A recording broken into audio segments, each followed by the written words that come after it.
It's August 7th, 2001. This is the first How It Works class, The Nature of God.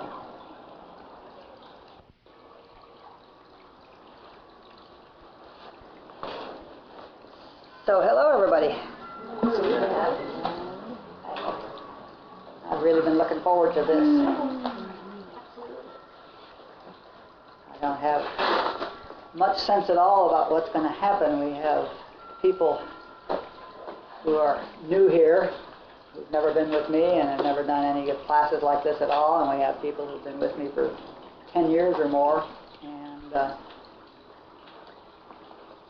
the teaching, this class is different from like a university class or something where there's a curriculum and there's material to be taught.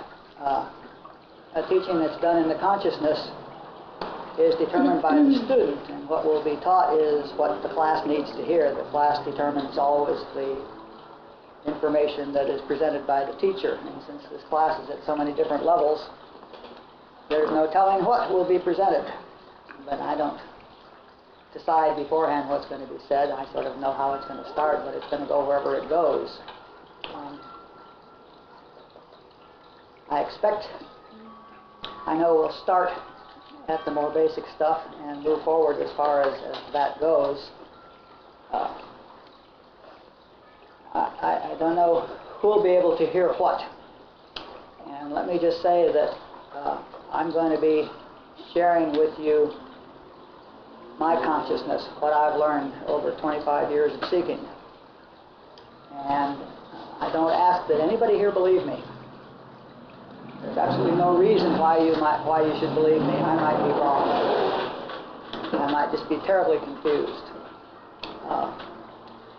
Apparently it's working in my life, which is why a lot of you are here. But I don't ask that you believe me, and this purpose of this class is not to convince anybody of anything. The purpose of these classes, what I would like you to do is understand what I'm saying. And then take it into your own meditation and take it out into your own life and find out whether or not it's true.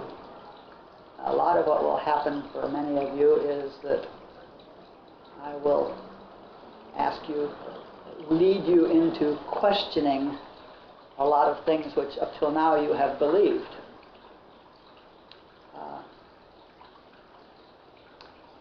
I discovered that absolutely, literally everything that I believed on the day I got sober was false.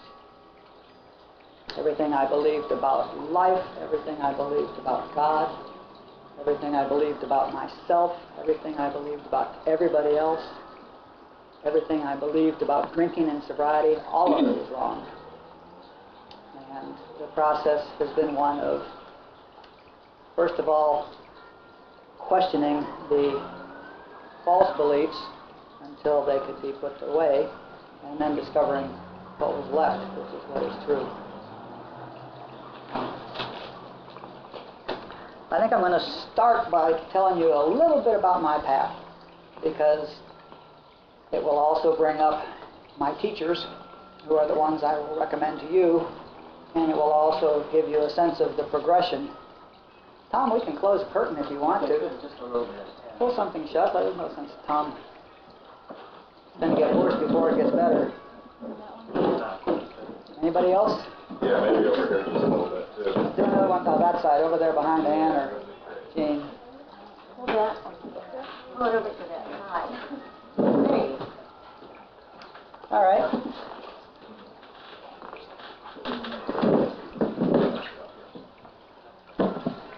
So as I was saying, the progression that I went through to this point, which is still going on, by the way, is a natural progression, which we'll discover tonight that almost everybody goes through to some extent or another. I was brought up and initially conditioned by a Christian family, Protestant Episcopalian family, and I was given that conditioning until I was 14. And when I was 14, I correctly pegged the hypocrisy of the people dressing up on Sunday and gathering together at church so that they could stand out front afterwards and show each other how holy they were. And I incorrectly threw out all of Christianity because I was 14 and couldn't differentiate between the people and the message. I couldn't differentiate between spirituality and religion. So I threw it all away, and being a bright kid and as arrogant as only a 14-year-old can be, I decided I didn't need God and I could do better anyway without this, and so I started down my path that led to drinking. And until I was 35, I drank quite seriously from 18 to 35, and that period was all very much a positive part of my spiritual path. It was an unconscious part of my spiritual path, but it was a very positive part because I was becoming teachable. I was getting the shit kicked out of me and discovering that my arrogance was misplaced and that I couldn't do it myself, and I was becoming teachable. And then through an amazing set of circumstances, I got sober in 1976. It was clearly the grace of God. Now there's no other possible explanation. But I was an atheist when I came into AA. And I had one moment of clarity where I realized that if there wasn't something to this God bullshit, I was going to get drunk. Because if this was a self-help program, it was just like everything else I'd ever done, and I'd probably 95th percentile of the damn thing and be out of here in 3 weeks bored. So I went looking to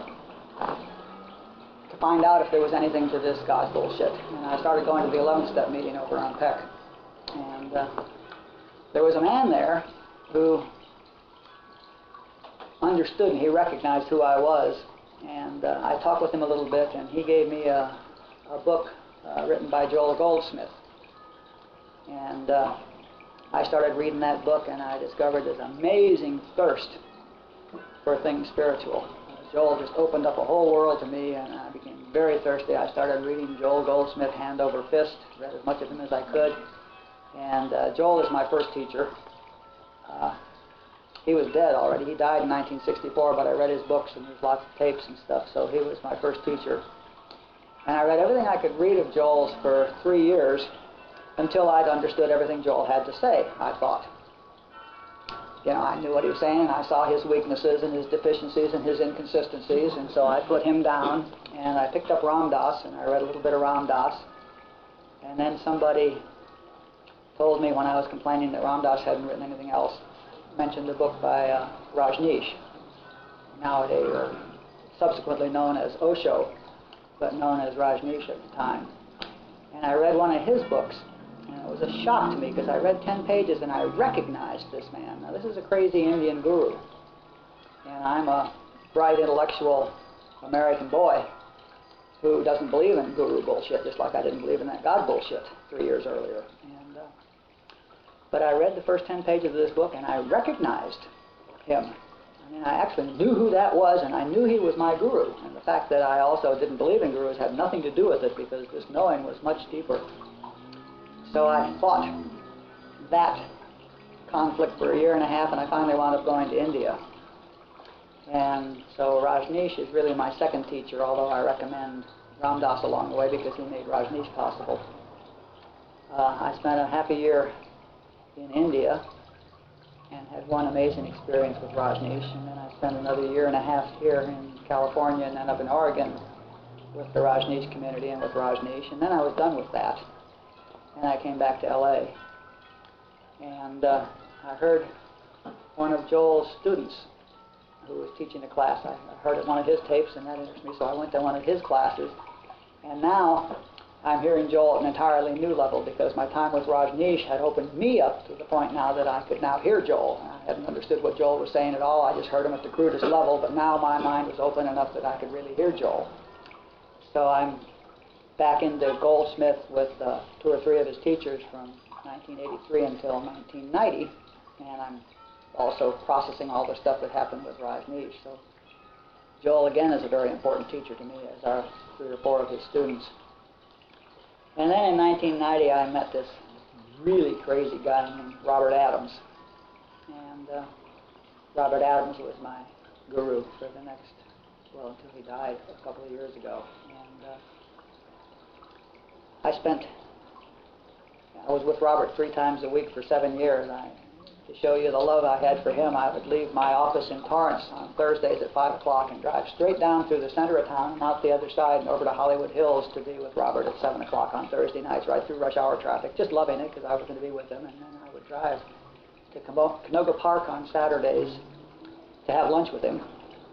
And then I would drive to Woodland Hills or wherever the Sunday class was, Topanga Canyon or somewhere, and we'd have a Sunday class. So I spent 7 years being with Robert 3 times a week.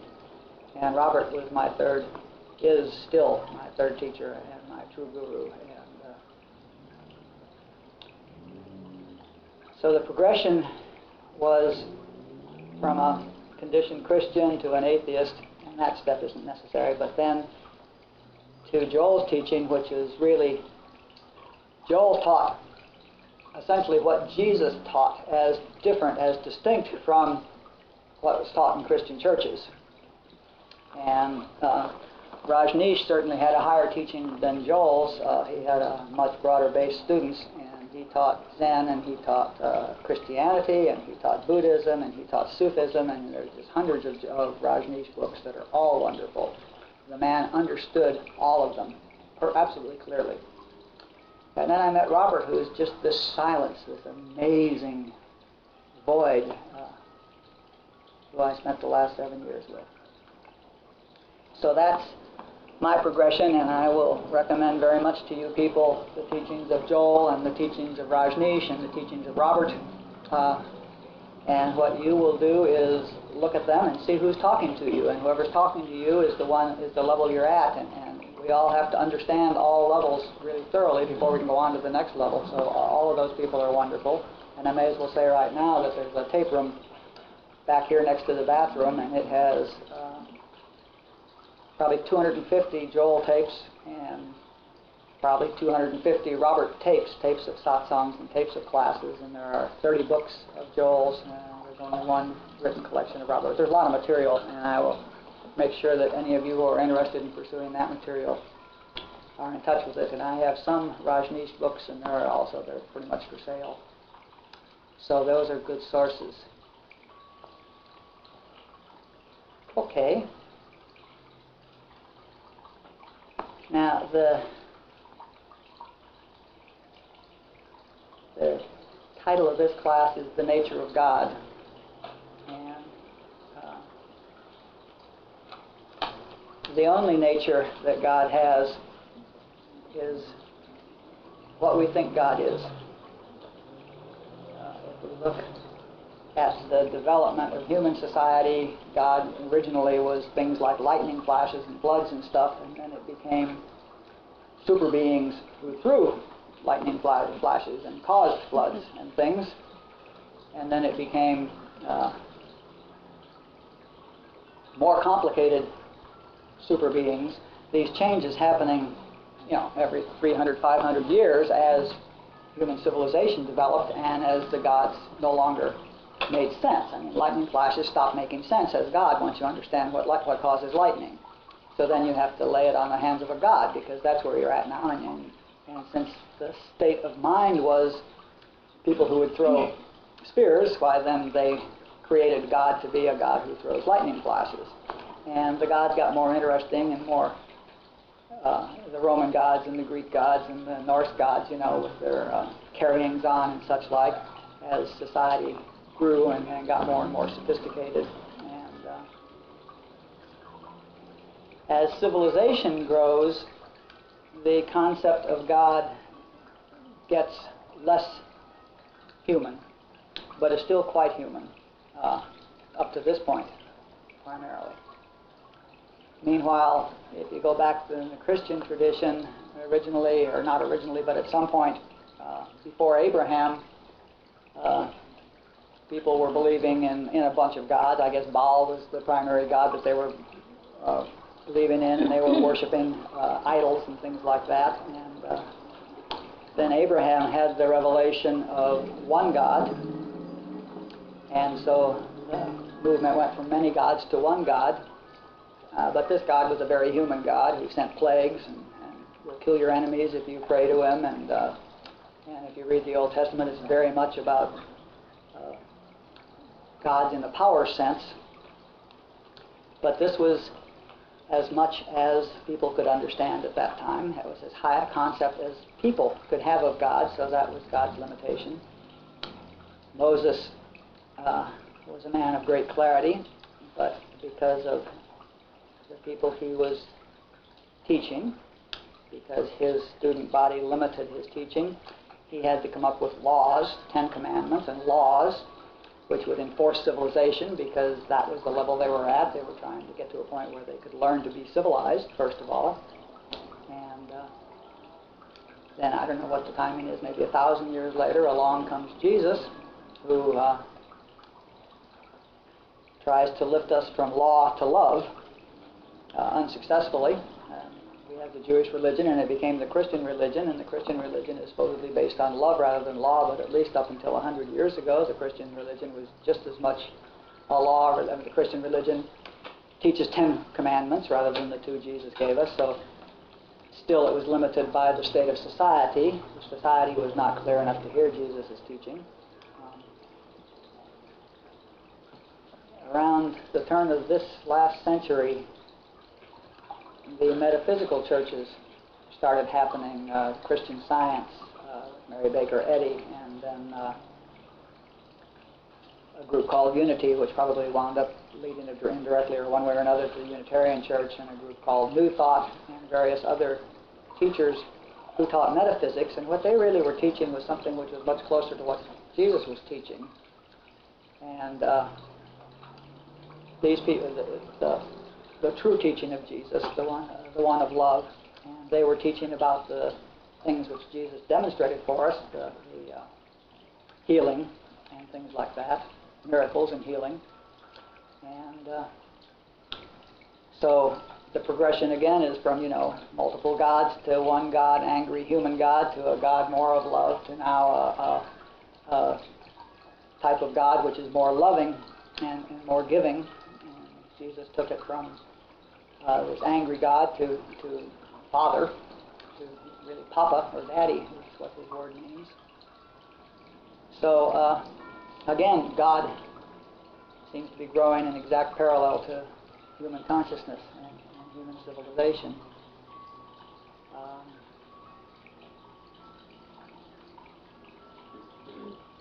The parallel is one more parallel. The parallel is the same in physics. In physics we have Newtonian physics, and gravity and apples falling and things like that, and just standard materialism, and the whole idea of, that this is real, and there are particles and there's atoms and there's stuff that makes stuff up and it's all real. And the metaphysics, which is the stuff that's been taught since around 1900 by the Christian Science and religious science and all these people, meta means above, and so this is above physics, and what they're teaching is that it's really mind, that mind is the power over matter, that with mind you can control your material experience. And Joel Goldsmith's teaching, which is called The Infinite Way, was really the highest of this whole group of metaphysical teachings. At the end, Joel moved on to mysticism. And mysticism is a still higher teaching that we probably won't get into much in this class, but mysticism is saying that even the mind and the one who has it is illusory. So physical law, the progression of natural physics follows the progression of religion. If you read the New Age physics, the wave mechanics and things like that, it's just fascinating that you can no longer, you can nowadays prove that there are no particles, that the little subatomic particles that make up stuff can't be particles, because they have to act like waves for certain experiments to happen.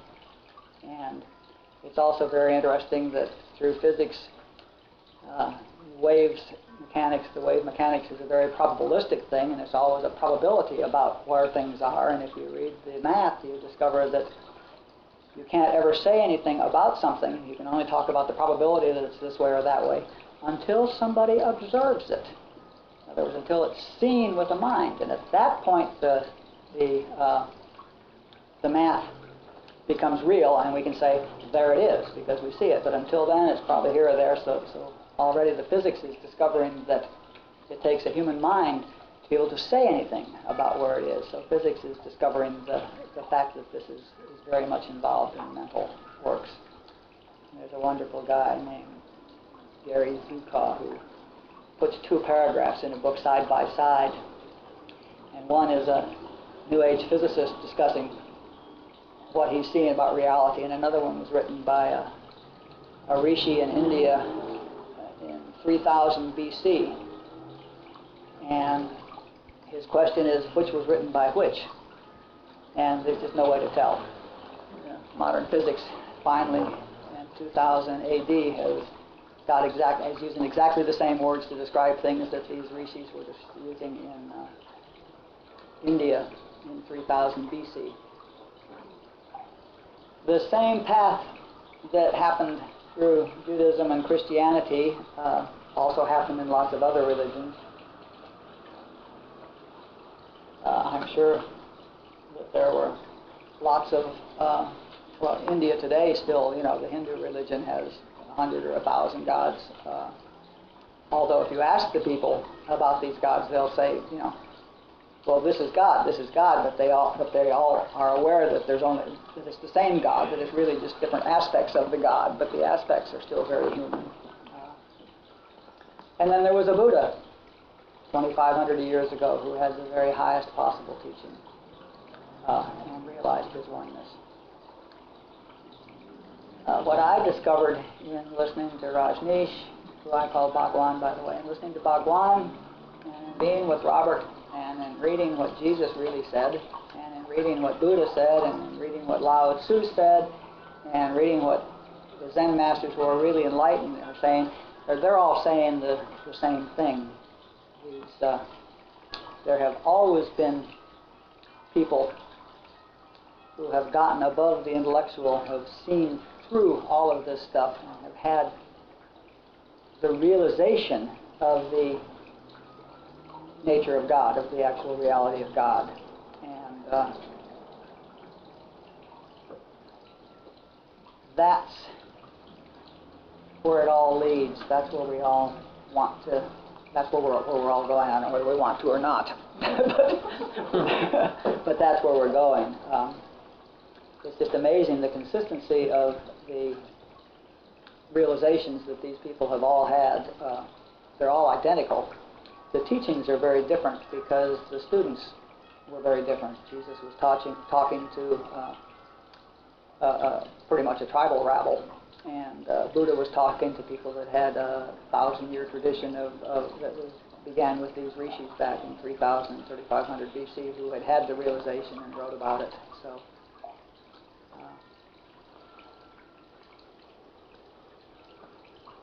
So the first thing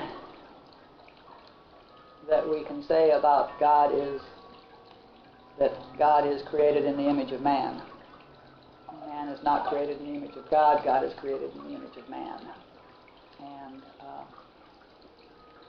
if we look at the progressions over the thousands of years for all these paths, everybody in every year, by everybody I mean the 95% of everybody in every year on every one of these paths have believed that their concept of God was right.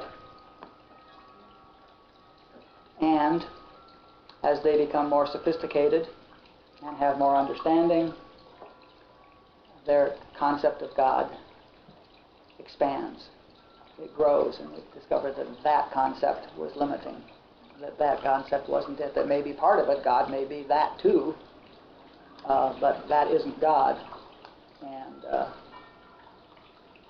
this is true on the Buddhist path, and it's true in Taoism, it's true in Sufism, it's true in Christianity. Everybody always thinks that they know what God is. And And always as humanity grows, as human consciousness grows to encompass more, so does the definition of God grow. So the first thing to question is how likely it is that the God we understand today is the right concept. This could be the end of the path. This may be the day that we know, but we're 0 for 5,000 years. And there are 8 billion of us, and there are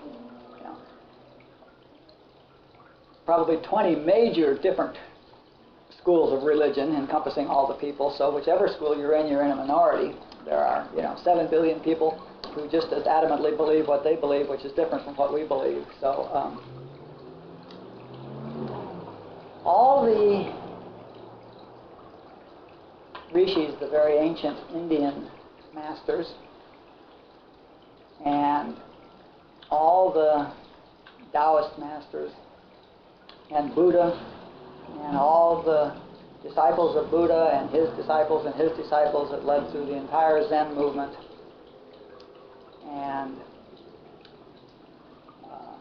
Jesus, and all the Christian mystics, all the saints, all the Catholic saints that really were mystics. Mostly what saint means in the Catholic Church is Christian mystics.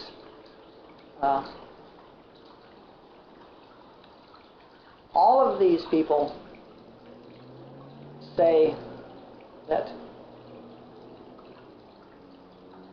God is, the word they use, that God is inexpressible. Ineffable is the wonderful word. God is inexpressible. It can't be said. It can't be put into words.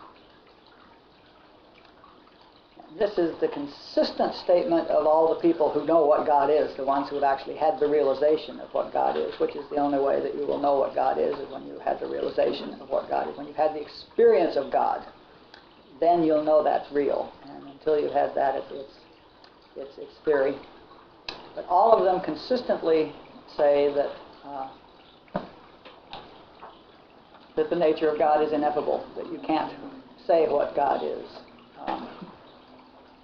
And it makes sense because, most religions continually try to describe God as infinite, and any concept is limiting. So God you can't characterize God, because if you put a characteristic on something, you've limited it in that direction. So you can't have an infinite God and say anything about it, because if you say God is love, already you've restricted God to your definition of what love means. You probably restricted God to not be whatever your definition of hate is. And so the consistent thing that people say is that you can't talk about the true nature of God, that it has to be an experience. And the whole of spiritual practice, the whole purpose of spiritual practice, and all the teachings that are true teachings are designed to lead you to the place where you can have that experience yourself.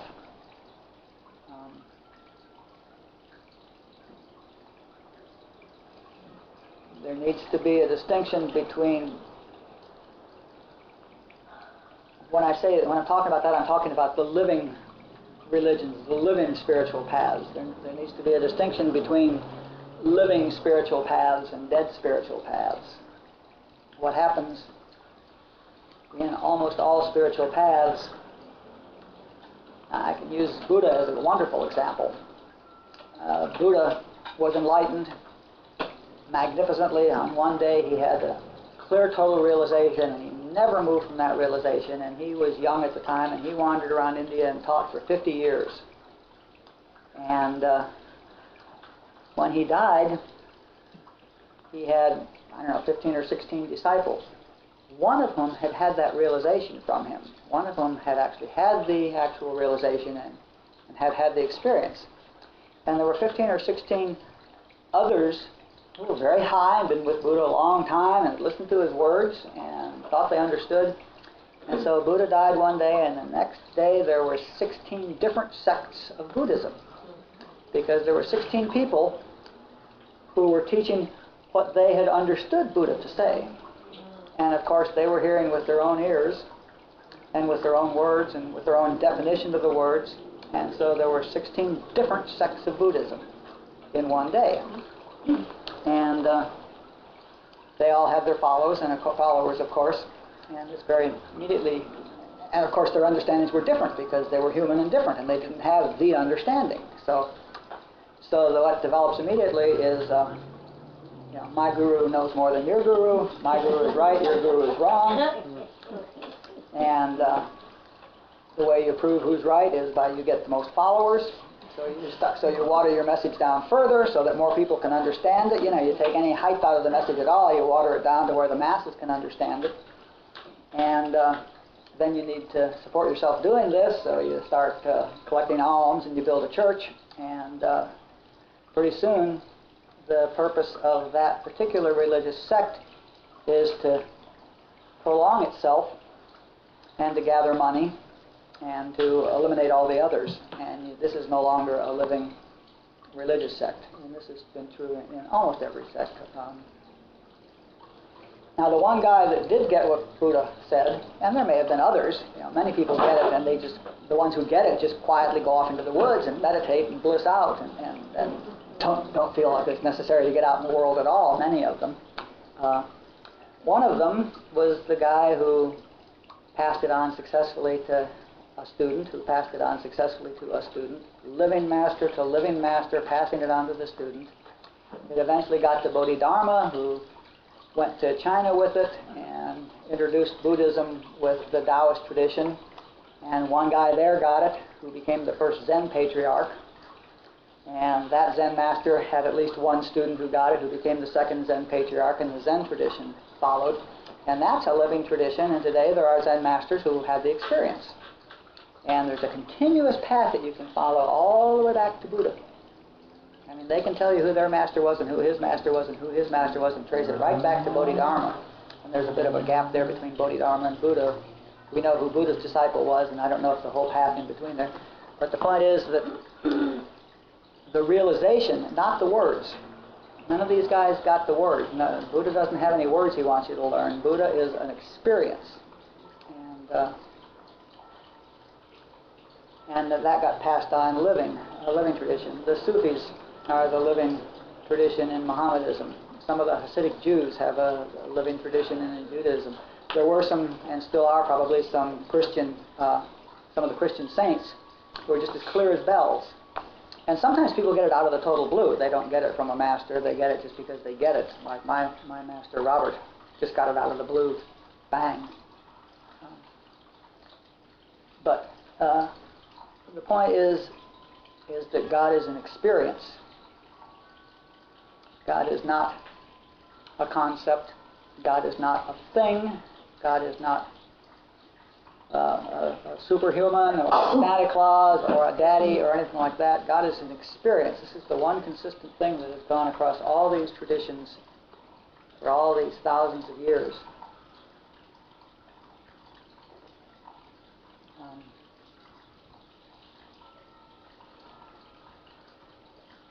And when you've met some of these people, you can see it, and you can feel it. I mean, there's just no doubt when you meet these people who they are. You can tell them.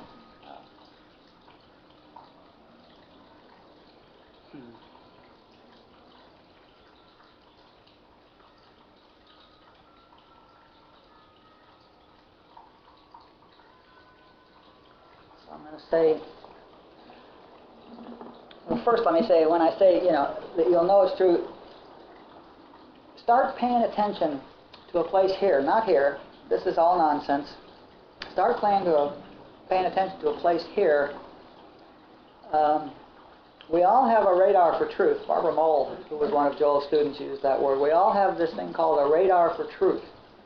And if you start listening to yourself, there is something inside of you which tells you, invariably, whether the person you're talking to is full of bullshit, or speaking their truth, or speculating, or what. You know, you can go inside and find out what's true. Try to cultivate your radar for truth. Try to get inside and find out whether this is true for you today, whatever whoever is speaking is saying.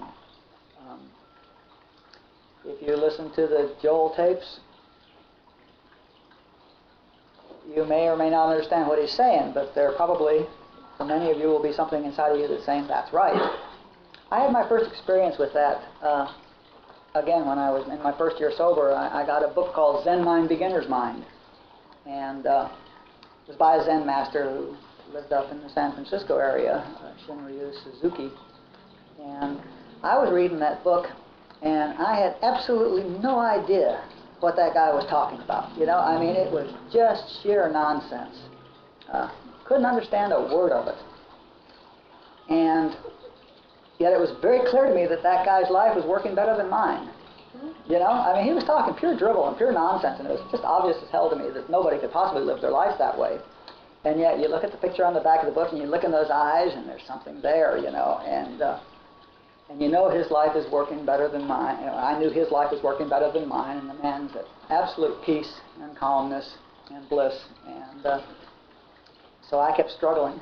And 20 years later, I now see how clear he was, you know, just amazingly clear. And he had the same problem as anybody else, you know. I mean, any talk is nonsense. Every word I'm saying right now is nonsense, you know. I mean, it's not the truth. It's as close as I can get to the truth.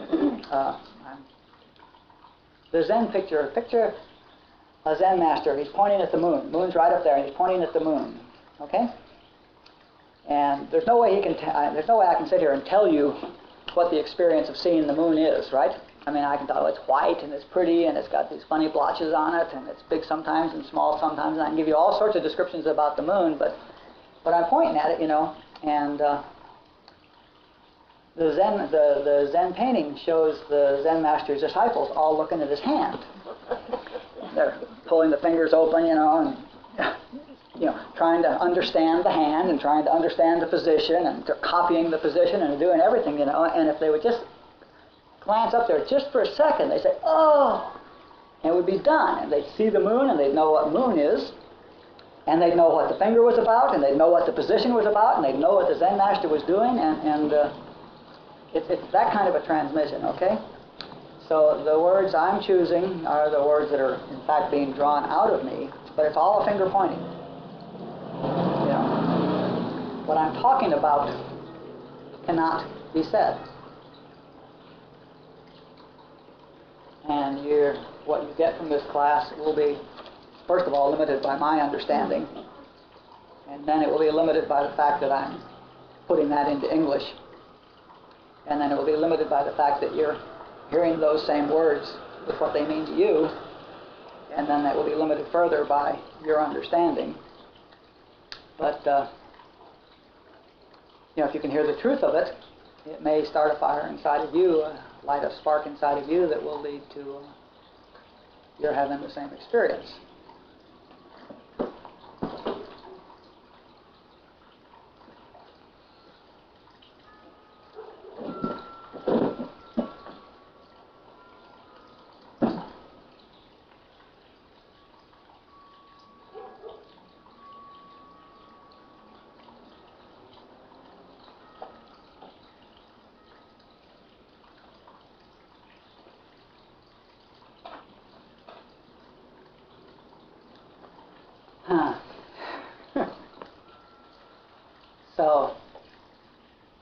So then, since this is the nature of God, and all I've done is talk around it at great length,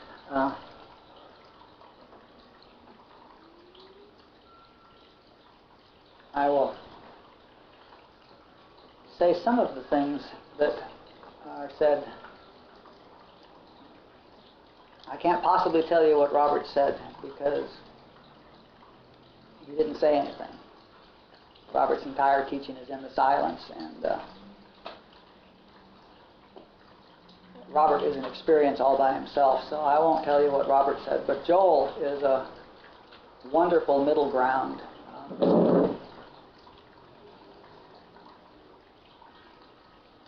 Well, in the big book, it says that either God is everything or God is nothing.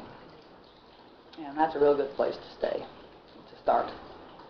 See, we can say that God is everything without characterizing God, because everything doesn't limit God in any way. So that's a good place to start. God is everything. Or you can have God is nothing. That also doesn't limit God at all. Everything and nothing are the same. No limitations there. And everything is not a concept. Traditionally, we talk about omnipotent and omniscient and omnipresent. This is a Christian teaching, and it's also consistent with the other teachings. Well, let's go a step higher.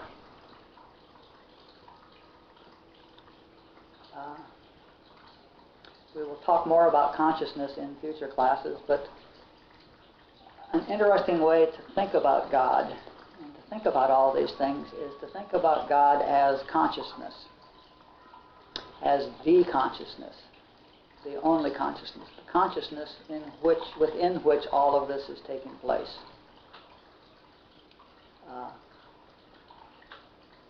We all are conscious, and in our consciousness is this whole experience.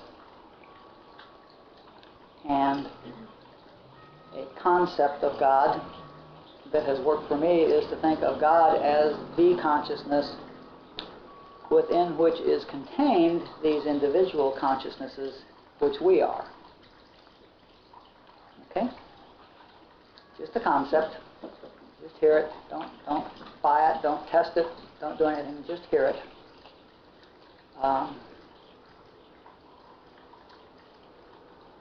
Some interesting things happen if you, with these impossible words, omnipotent and omniscient and omnipresent, if you apply them to consciousness.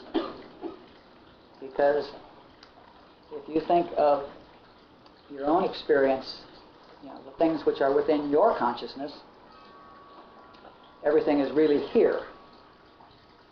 And then we look at that out there, we say that's over there, but the fact is it's here in our consciousness. If we include our consciousness as distinct from this head bone as us, then everything is here within our consciousness. The definition of here is really within my consciousness, and everything is within my consciousness.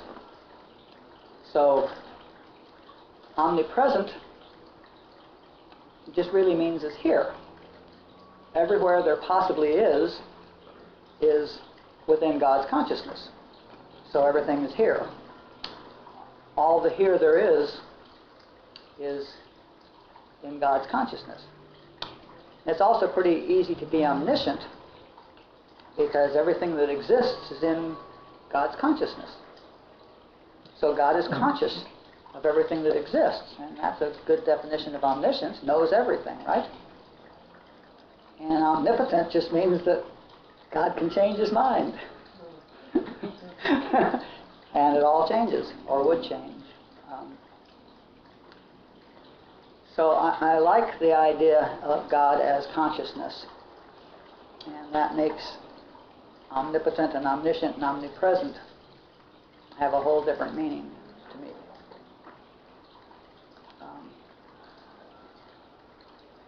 God is invisible, as consciousness is invisible.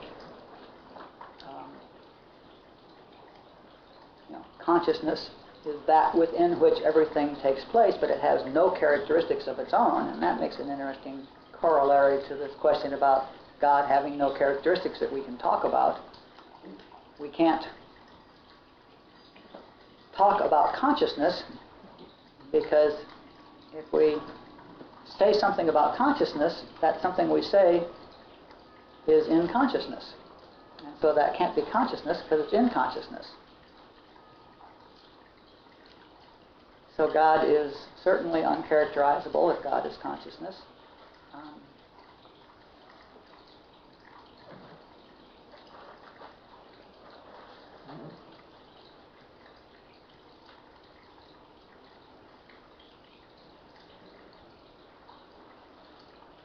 To me, right now, God is this presence.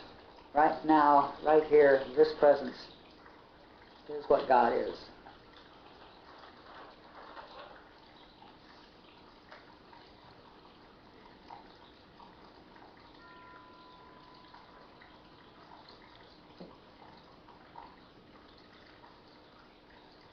Another word that Joel uses about God is that he says God is law. And by that he means that God is consistent. God doesn't change with time. God is the way God is always. And that will bring up some very interesting discussions when we get to the questions about the nature of prayer. Because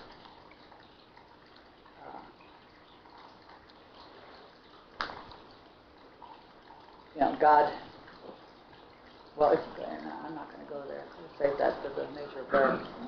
But God is absolutely consistent. God is just the consciousness within which this is taking place. And what is really taking place is God's consciousness, is what God has conceived. And that is absolutely consistent. We see ramifications of that in all the natural laws that we talk about. Joel continually talks about the fact that lemons grow on lemon trees and pineapples on pineapple bushes, and you never see a tomato growing on a cherry tree. That's an expression of the consistency of the law of God. And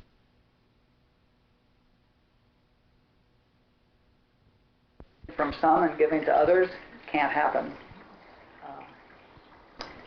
We will discover later on in this class that God does not withhold anything ever, that nor does God give anything ever, that it's all there and has always been there, and is a matter of what we can accept, what we can include in our little piece of the consciousness, how much of God's consciousness we can get into our consciousness.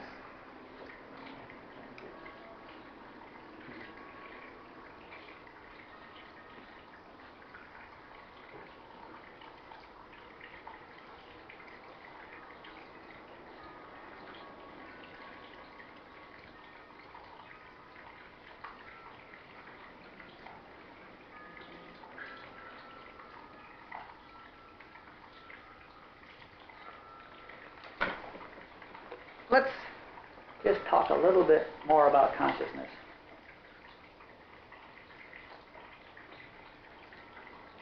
Consciousness is a very interesting thing, which is demonstrated for us continually by our dreams.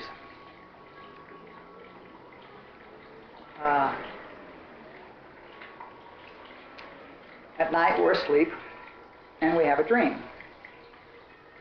And in the dream, let's assume that we're in our dream, and so we could be in a room somewhere. We could be in a room in some building that we've never seen before, but here we are, and we're in a room, and there are other people in the room, and things are taking place in the room, and we talk with people, and we hear things from people, and there are discussions that go on, and somebody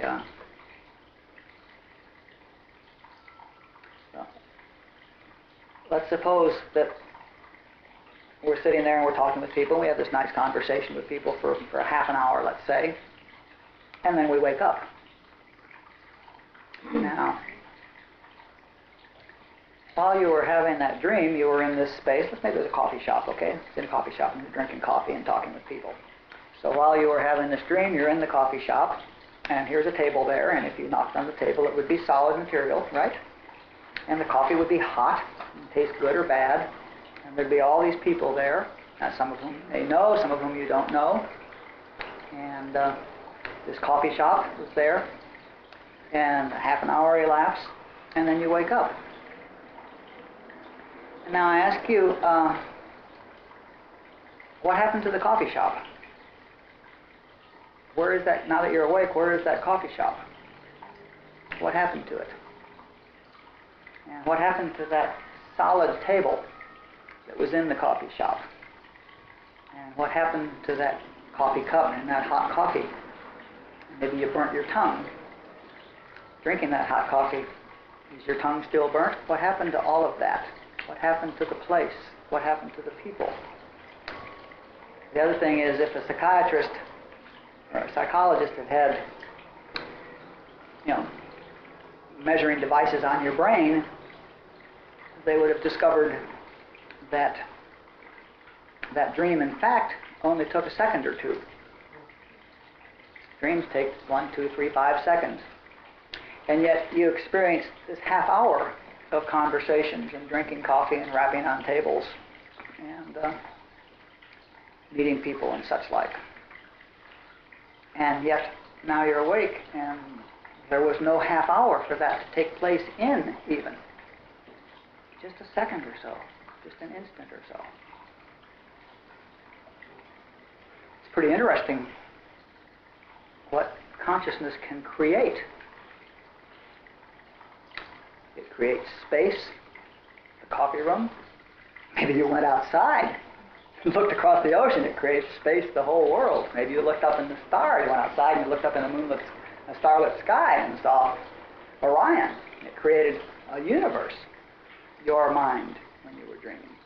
Nothing else there, no other possible source for all that stuff. Your mind creates all of this. And it's tangible and it's real and it's hard. Some fool could have come up to you at the coffee table and sat down and said, yeah, this is all nonsense. You're dreaming, you're in your bed somewhere. This is all nonsense. And you would have sworn, no, this is not. Look, the table's real. And he's, no, I'm telling you. You're dreaming all this. This is not real. And you would have sworn it was real. And you would say, look, I can pinch you. And you pinch the guy. And he says, ow. And he says, see? And he says, nope, dream pinch, dream ow. This is all just a dream. And you're getting angrier and angrier with him, and you finally get really mad, but then you wake up. Where'd it go? So it's very clear, if you look at your dreams, that consciousness is perfectly capable of creation. And so is God's consciousness, of course, perfectly capable of creation. In the beginning was the Word, or maybe just the idea, maybe just the thought. When you start thinking about that characteristic of consciousness, the one that's demonstrated in your dreams, that you begin to perhaps get a picture of the kind of possibilities there are. And by the way, I'm telling you, this is all a dream. One day you'll wake up.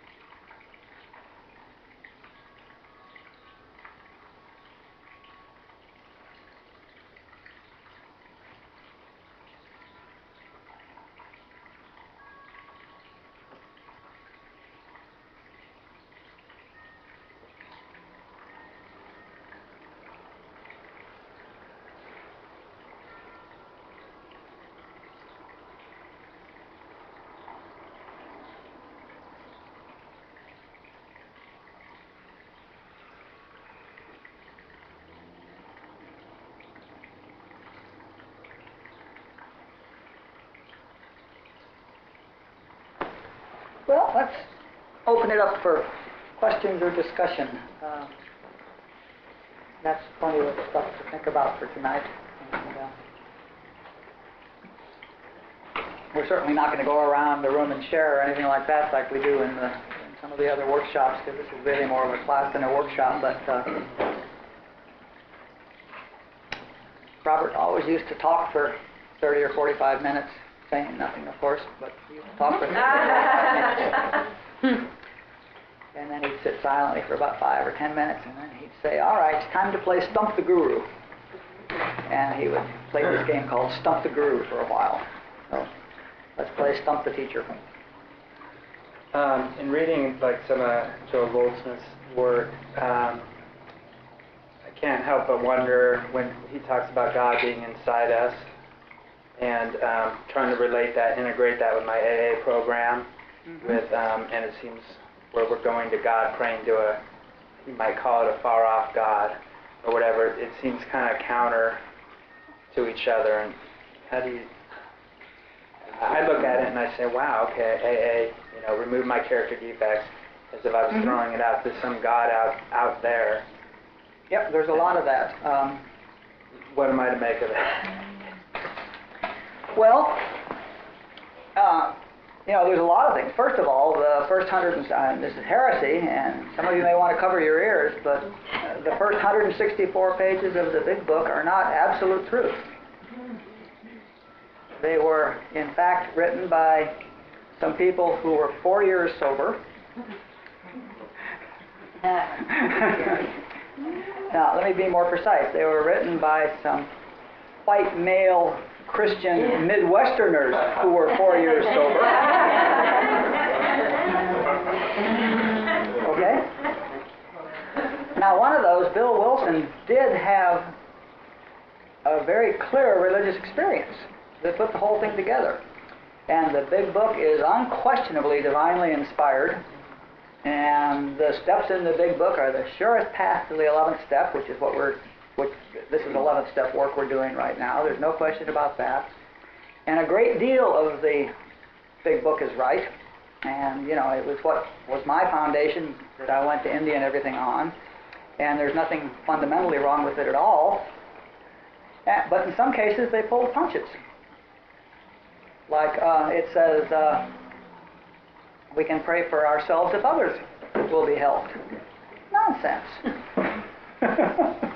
Don't be silly. Don't pray for yourself. That obviously doesn't work, but you can if you can stack the deck so it looks like somebody else will be helped. We will, when we get to prayer and meditation in a couple of classes, we'll talk about this more, but, I think that statement, I know that statement that it's okay to pray for ourselves if others will be helped is a spiritual error. Not a very significant one, but it's a spiritual error. But they're on the right track for the people that they were working with. It's far better that they learn not to pray for themselves exclusively and try to spread out their world. And of course, they're 4 years sober and they've got a lot of wet ones and they'd like to pray for them, and they're not into metaphysics, they're not into spiritual healing, so they can't do that. So it's very appropriate what they're doing.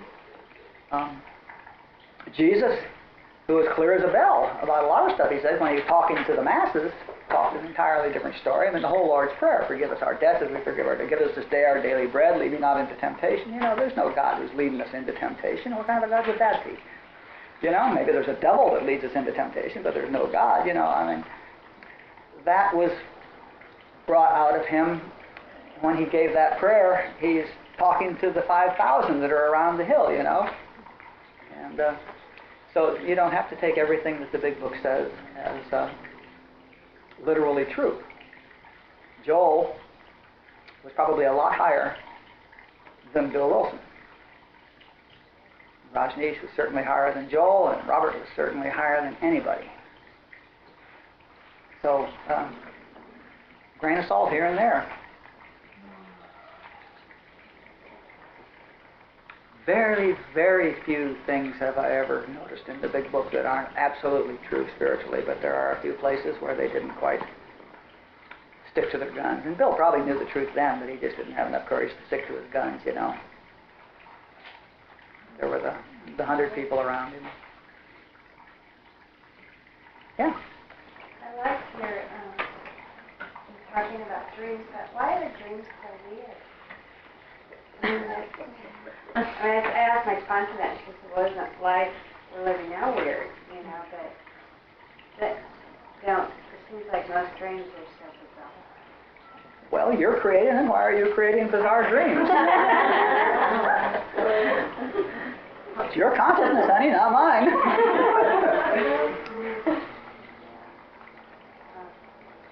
We'll talk more about, we're never going to go into psychology about why dreams are the way dreams are. That's human consciousness. But your consciousness, you can have anything you want. So is this. And you can have anything you want.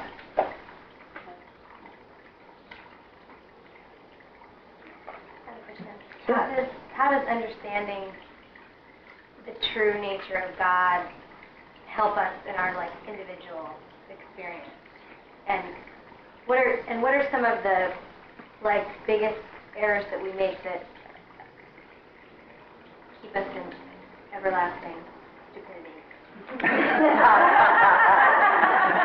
Over and over and over again. There's only one error you make that keeps you in everlasting stupidity. And that is thinking there's a you, separate from God. Understanding the nature of God. Here's the process, and it's a preview of stuff to come. My experience in this apparent world is an immediate and direct reflection of my own state of consciousness, of my own beliefs. And I mean as immediate and as direct as my picture in the mirror is a reflection of the face I'm wearing that day. Okay? Absolutely immediate.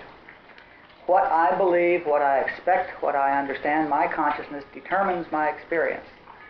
So as my consciousness changes, my experience changes.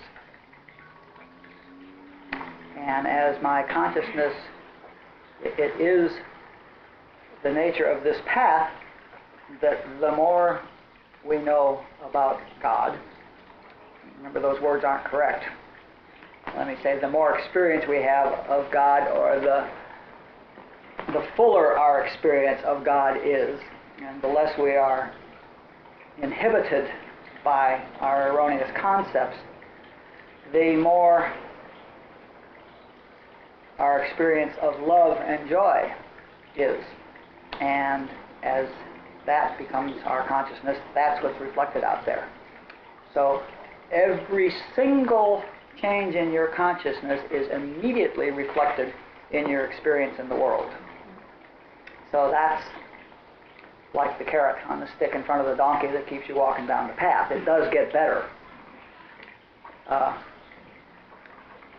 The materialistic religions, the Orthodox churches, don't have anything about that works at all. The metaphysical religions, the metaphysical teachings are about changing your consciousness.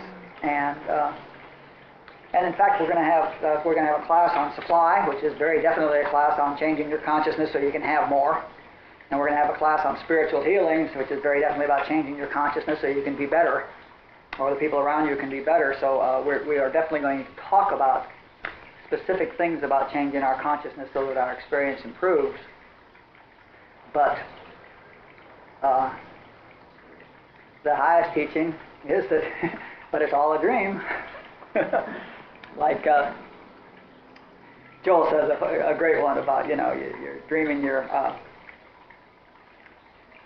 in the ocean. You fell off a boat. You're out in the middle of the ocean somewhere, and you're praying. You're dreaming. You're dreaming that you're out in the middle of the ocean somewhere, and you're bobbing around, and you're getting tired, and you're afraid sharks are coming, and you're praying in your dream for God to send a boat, or God to drain the ocean, or God to do this, or God to do that, or send a rescue ship by, or send a helicopter, and you're praying all these prayers for God to come do this, to rescue you in your dream. And Joel's point is, why don't you just wake up? So keep that in mind. Keep that story in mind. You're talking about trying to change the dream. I mean, the guy wanted a wetsuit, maybe, so that his body wouldn't be so cold while he's in there in the ocean, in his dream, right? Or whatever. But keep in mind that was a dream, and what he wanted to do is wake up. When you have the experience if you have a full experience of God, then all this other stuff is absolutely immaterial.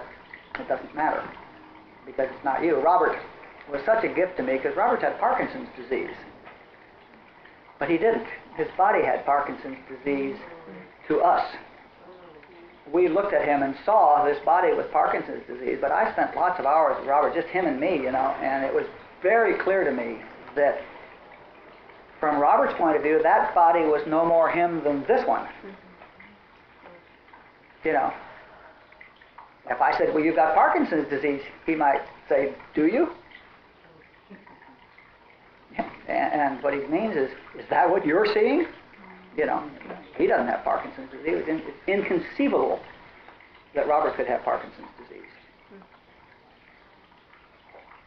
But yeah, it gets better as you go along the path. I mean, it all cleans up. Mm-hmm. So is, when we hear the reference to God's will, is that the same as the nature of God? So that when we finally get to this point, we become expressions of God. I mean, that, I don't want to say that's the goal, but you know how you always hear, well, God's will. Mm-hmm. So when we get to that point to where we're able to express God like as me, Mm-hmm. through me, that's really the understanding of God's will, right? Yes. Mm-hmm. Because I always hear, like, you know, it's really hard to explain in everyday life to people. Well, you know, they'll say, well, is this God's will? You know, like, you know, a relationship breaks up. I have girls come to me and say, this, that, and it's like, well, how do you, I mean, so that would have to be, you would get them back to you know, go within and try to build that Mm-hmm. consciousness so then that they will intuitively get the answers themselves, right? Sure. Yeah. Rajneesh, the first level of God's will, Rajneesh, and it's a paraphrase, but this is really what he said. What he said is that God's will is what's happening, and your will is what you want. And the difference is pain. And the pain, the amount of pain you have is the difference between the two multiplied by how badly you want it your way, okay? So that's the fundamental thing. And the interesting thing about that, the thing I learned about that, is that I have no control over God's will. Right? God's will is God's will. It's going to be whatever it is. And I also can't even predict God's will. Now, I can try, and sometimes I'm successful and I'm not. So how do I avoid pain? Huh? Stay in the now. Well, yeah, but specifically, how do you avoid having this difference between God's will and your will if you can't Get rid of change your God's will. will? Get rid of your will. Accept everything that's going on. And Drop your will is the only way to avoid that Quiet enough pain. to listen. I'm sorry? Get quiet enough to listen. Get quiet enough to listen. Drop your will. Have no wants or desires. I'm sorry? Have no wants or desires. That's including the desire to have no wants or desires. So then also, is God's will and law the same? Yes. Mm-hmm. But, and we'll get into this in another class, God's will and law is not necessarily what you're seeing, because your experience is the reflection of your individual consciousness. Now, as you get your individual consciousness out of the way, then you will see God's law.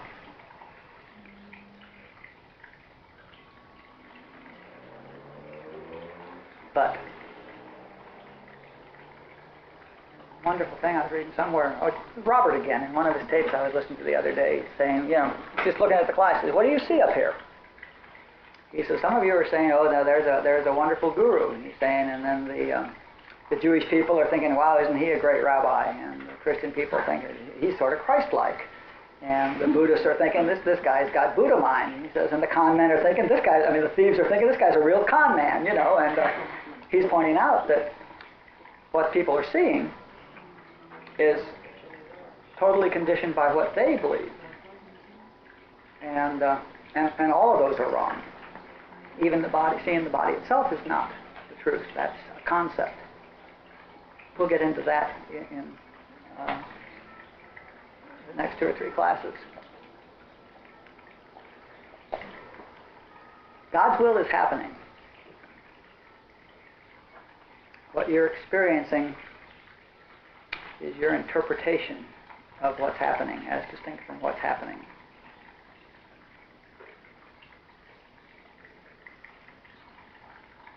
Ray, how does evil fit into this consciousness? How does what? Sure to ask. Evil. How does it fit into consciousness? And is it just a thing that doesn't exist at all? And We'll talk about what that. the human condition We'll might talk be? about that in the 3rd and 4th class. Yeah, that's a good question. Where does evil come from? Evil is in human consciousness. Evil is a human belief, which manifests because people believe it. What you believe is what you manifest. Enough people believe something, it manifests. Human consciousness believes in evil. Human consciousness believes in all the dualities, right and wrong and good and bad and all that stuff, and creates it. Consciousness is creative. Our minds are creative. Our minds are, at the very least, an expression of God's consciousness. When we get the statement, that we're created in God's image, think about what that means. Because it does not mean that God looks like this, okay? Because it can't look like this and look like that and look like that, It does not mean that God is a man or a woman who is creating little human beings. If God created us in His own image, then what God created is little consciousnesses, human consciousnesses, individual consciousnesses, cat-level consciousnesses and tree-level consciousnesses and human-level consciousnesses and rock-level consciousnesses, but consciousness. That's what it would mean for God to create us in its image. The other pictures are the God that we've created in our image. So, God created very creative beings, because God is creative, so what God created is creative. And that's us. And that's our dreams as our constant gift, which is a demonstration to us of how creative we are. But also here, now, we're being creative. Every one of you is hearing different things from me and thinking different things about me sitting here as a teacher, and I am all of your creations as a teacher. You're all seeing your creation of a teacher. And if you're getting it, that's because you can create a teacher who can teach. And if you're not getting it, it's because you're not ready to create a teacher who you can hear yet. But it has nothing to do with me. I don't exist. I'm all in your consciousness. It's all your fault. By the way, you're all in my consciousness, and you're all beautiful. You're all getting it. Who else? I was wondering about the idea of the true nature of God. I'm thinking in my mind, according to this kind of thought, that the true nature of God would be whatever that is to you at a given moment in your consciousness. Or there's something separate aside somewhere else that we're all trying to reach. At any given moment, you experience as much of God as you can experience. But God is not limited by your small, finite understanding of God. So what we appear to be doing is growing our consciousnesses. Our consciousnesses become, and there's 100 ways of saying it, but our consciousnesses become more aware of the experience of God, or we have a greater experience of the presence of God, or we experience more of the presence of God, or we'll get into some other stuff on this later, but the one picture that Joel gave was a funnel, where the top funnel is infinitely huge, and that's God up there. Remember, there can't be any up there or down there, but you got to draw something. And here's this funnel, and your consciousness is at the end of the funnel. And what we're doing is growing the width of the spout,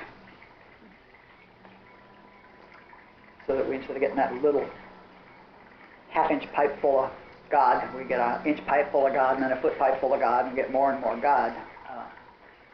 What we're doing is growing our experience of God. God is static.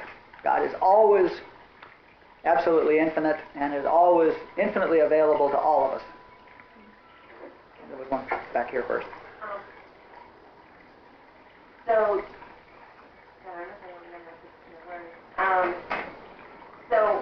when I start changing or losing my beliefs or the concepts that I have, of what God is, I'm freeing that to be whatever it's supposed to be. I'm not keeping it trapped in the little box. As you stop limiting God,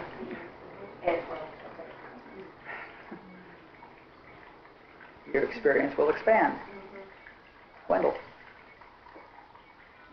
Let me see if I can get into this a little bit.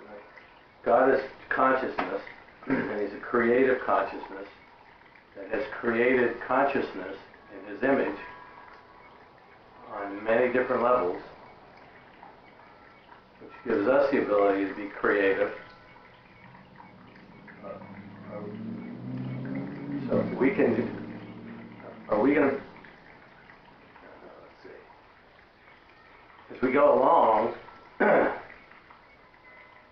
do we create our own consciousness, our own creative consciousness? Will we create our own abilities to, I'm not saying this right, and it's real baffling for me. Mm-hmm. But according to what I'm understanding, and maybe I'm not, maybe everybody else is, that this creative consciousness that creates all this consciousness has given us an ability to create. So will we have the ability to create our own consciousness on another level? It's, first of all, I totally screwed that up, didn't I? no, not at all. I mean, I think everybody's following where you're going, and certainly at some level, I mean, at two obvious levels, our consciousness is creation. First of all, creative. What we experience is our creation. And the other thing, just as an aside, is that you could probably have in your dream a person who's dreaming, and there you would actually have created a consciousness which is being creative. But the answer is that what we call our consciousness is what it is, and we're just dropping the limitations on it. You can call that creating your own consciousness if you want to, or dropping limitations, or a bunch of words. Don't get too rigorous with this. Don't try to make it work and everything fit, because you're taking the hand apart, and I'm pointing at the moon. So don't get too rigorous. Just let it soak in. The intellect is the wrong tool here. Just hear it and see what comes to you.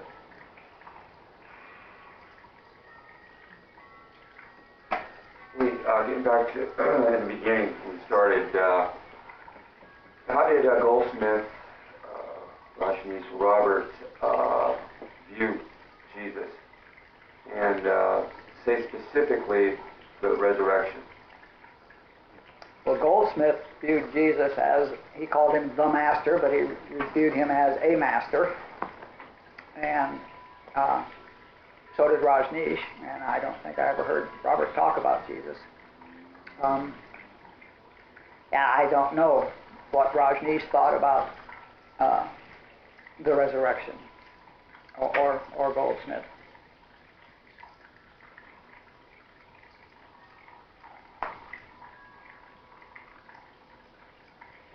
They both would equate Jesus and Buddha and Lao Tzu and Sankara and lots of enlightened masters who had the experience of the presence of God, who had the experience of God. And from Jesus' viewpoint, resurrection didn't have any meaning at all. There was never anything to die and resurrect. That's just the picture, that's just the dream. Yeah, okay. But I've noticed, that Buddha and Taoism and all that, the point, it seems to be that with the believers and the non-believers is the resurrection, and that Jesus physically and bodily went up to his Father in heaven, whereas Buddha and the other guys are there. That's the Christian Church's story 2,000 years later. Right. I'm sure Jesus would say, nobody ever dies. Nobody was born, nobody exists, nobody dies. And then he proceeded to demonstrate that fact in this dream, because his consciousness was high enough that he could manipulate the dream. And the interesting fact is that, the people who saw him after he got out of the tomb, the people that saw him on the road were, not the masses. They were the close disciples that saw him, the people that were of a very high consciousness as a result of their exposure to him could see that. I had an experience with Robert a couple of hours after he died, because I was very close to him. I'm touching on your thing about Robert. I had never been to a Satsang before, and I had never been actually in touch with an enlightened person. And when I walked into that room in that Satsang in the valley, I think it was in Casino, and I was amazed. It was a totally different feeling for me. I'd never been in that type of consciousness before. And there was another thing that really amazed me when I was in that room was there was this woman there, I believe, who at the time I didn't know this, but she was dying of lung cancer, Lee.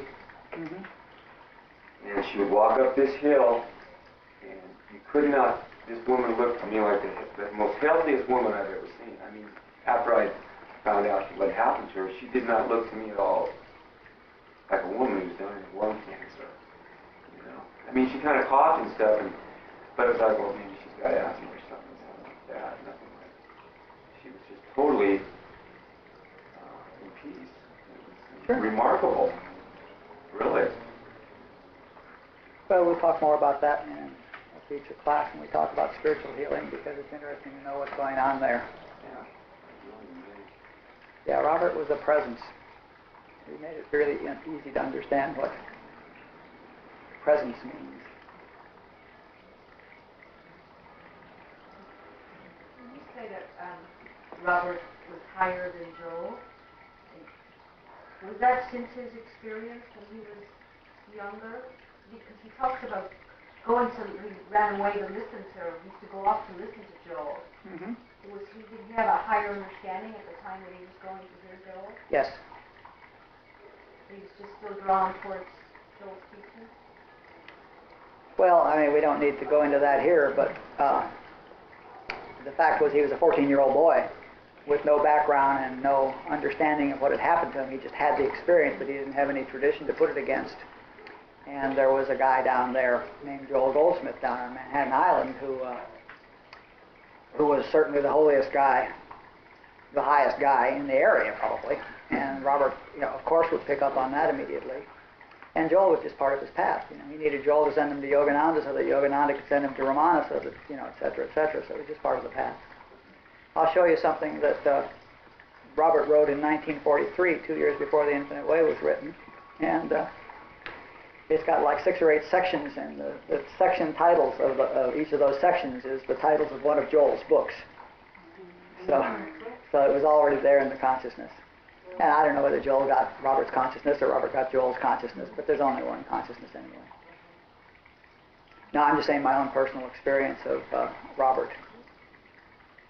It's inconceivable to me that anybody could be higher.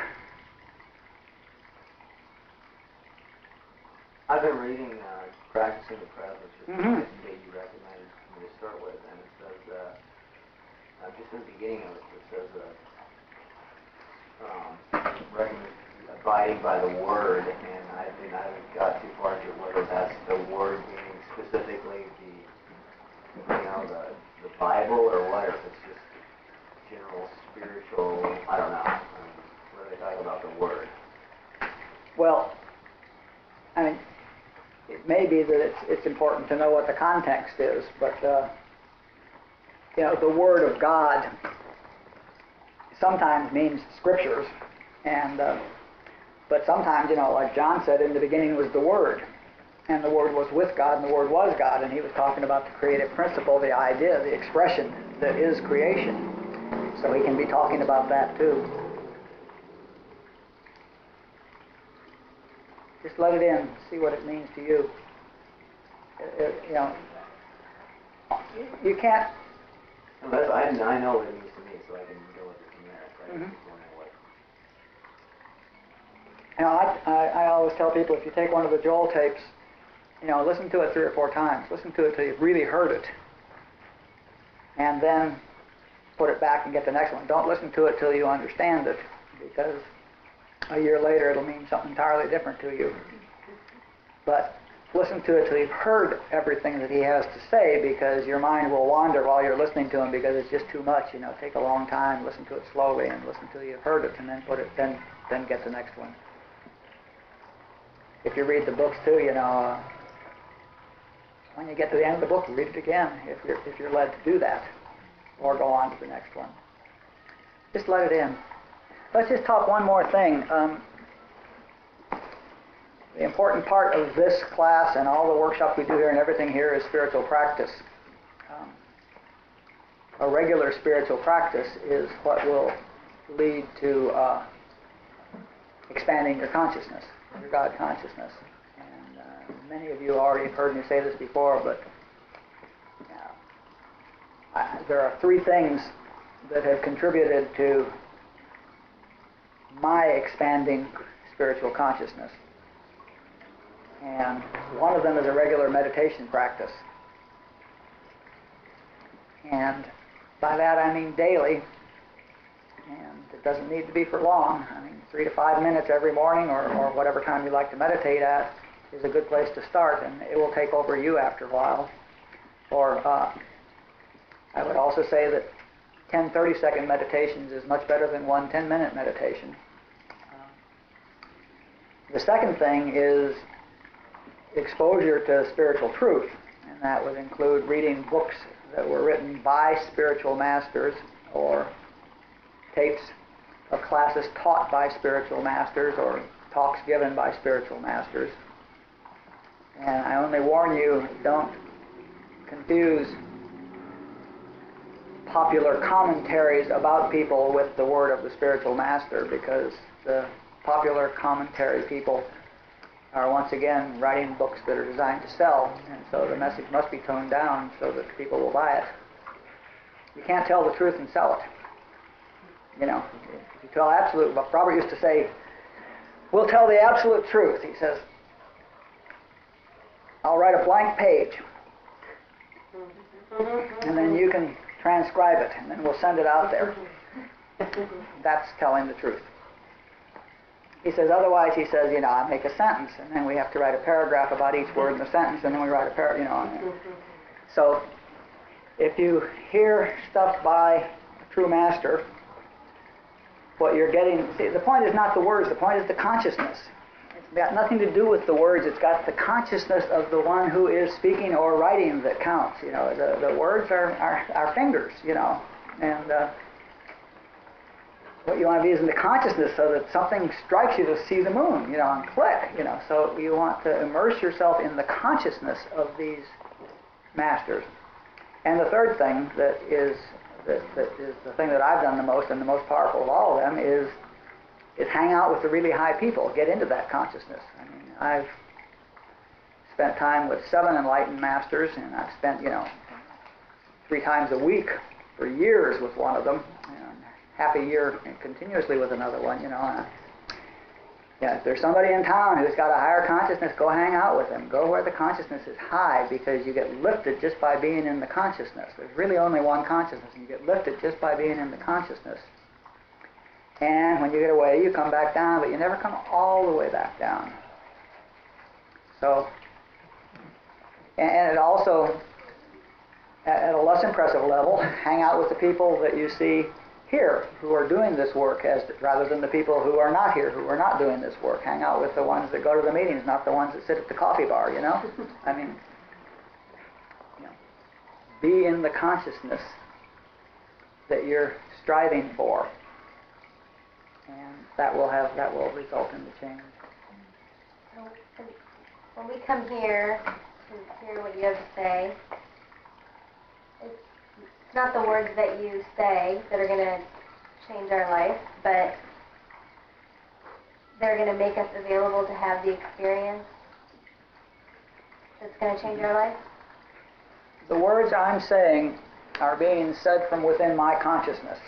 So you're experiencing whatever level of consciousness I've attained, okay? In this moment, you're experiencing as much of the level of consciousness that I've attained as you can experience tonight. And that's what you're getting. Now that will move you, that lifts you. Unless you're higher than I am, in which case I'm getting lifted by your being here. Cool. You know, that works both ways. Having been lifted, you won't slip back to where you were. And we also, I mean, the reason for reading the books and hearing the tapes is that you hear what Joel called the letter of truth. And the letter of truth tears down the debris that has got you locked away from seeing God. It's like your head was filled with molasses, called the intellect. And the pipe for God, the pipe to talk with God, to realize God, is intuition. But there's no hole through the molasses for your intuition to have the experience of God. And it's like the hearing the truth and hanging out with people that are doing the work thins the molasses.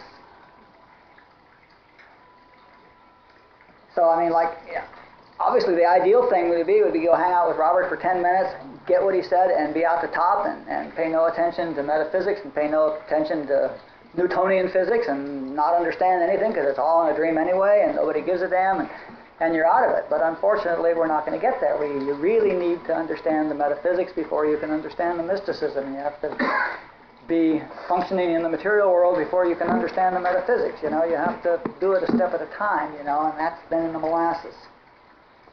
It's a process. There's no short circuits. And the people that do get there like that probably did all the work in a previous lifetime.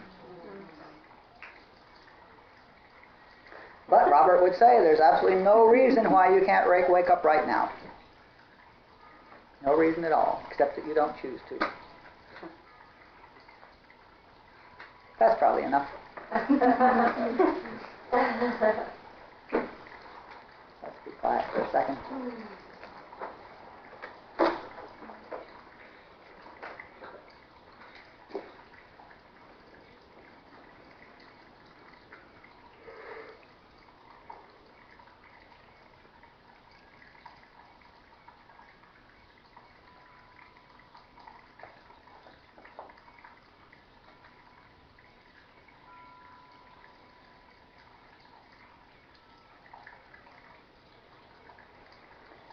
Okay, there are meditations here 3 nights a week, Wednesday, Friday, and Sunday, and there are cards there at the end of the coffee table that give the times for those, for any of you who want to do that.